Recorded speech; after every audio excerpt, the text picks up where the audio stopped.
To mes ir linkime tokiu būdu. Aš vyrų galima. Taip, seniūnaitė. Labai nedaug. Ačiū visiems, kurie pamatėjęs, aplankėsi. Tokia didinga gyvenvietė, tokia žinoma visų plačiai.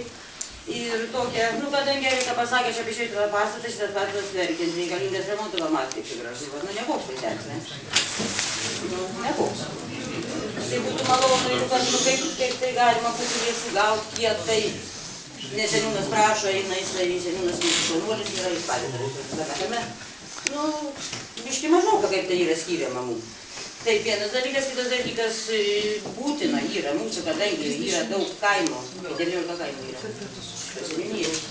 yra labai prastos kokybės žvyruoti keliai, žvyrkeliai. Jie tiesiog būtina yra iš naujo žvyruoti, iš naujo suprofiliuoti, kadangi atvažiuoja greideris, gerai seniūnas iškviečia greiderį, čia susitarė kokiais tai būdais. Tas greideris praktiškai neturim to kelio padaryti, nes to žvyro jo nėra, nes susidaro nevietotis, bet toks dalykas.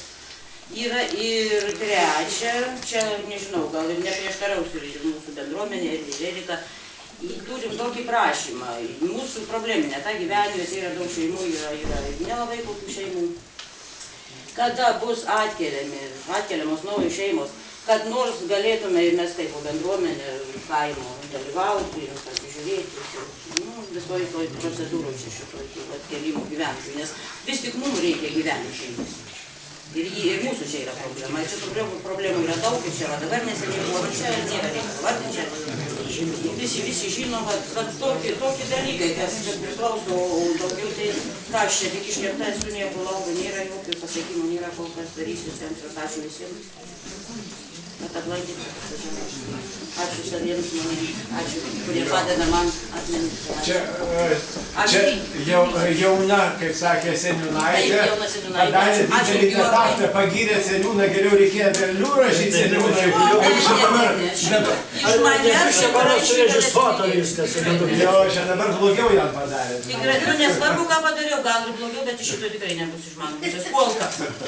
Visai galbūt gyventi. Manau, kad tas pasakymas, kad griūna namai ir panašiai, daug kas priklauso ir nuo bendruomenės aktyvumo.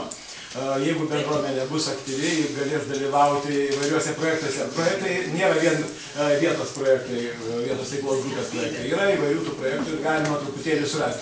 Savivaldybės ir taryba ir administracija tikrai tam ir važiuoja į vietas, kad įsitikinti, pamatyti ir įtraukti problemų tą ratą ir kas galima ir kaip galima tą spręsti. Pasakyti, kad rytoj čia bus pilis, tikrai to nebus. Bet buvo problema viršutinė langai, jie įsisprendė kažkaip, tai suprantat. Ačiū, direktorius. Nu va. Administracijos. Šyva. Ačiū skundikams per laikraštį, sakykite. Irgi. Ko prasidėjo? Skundikai, o pilietinė visuomenė. Dėl to ir gėlės prašyti.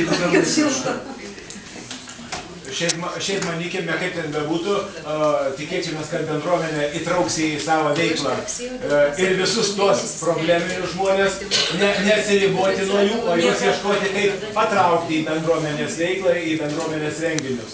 Ir tikėkime, kad šitai bendruomeniai su Erika, tokiai aktyviai, moteriškai ir seniūniai, naujai, jaunai, irgi pavyks suburti.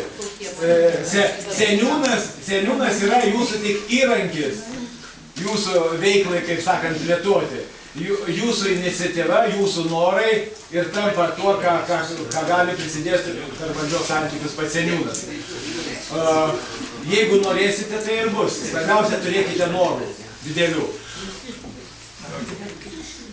Dabar, aš manau, gal mokyklos direktorius ką nors norėtų pasakyti, kaip jūs, ar darote analizus, sakysime, į priekį. Jau pridavė.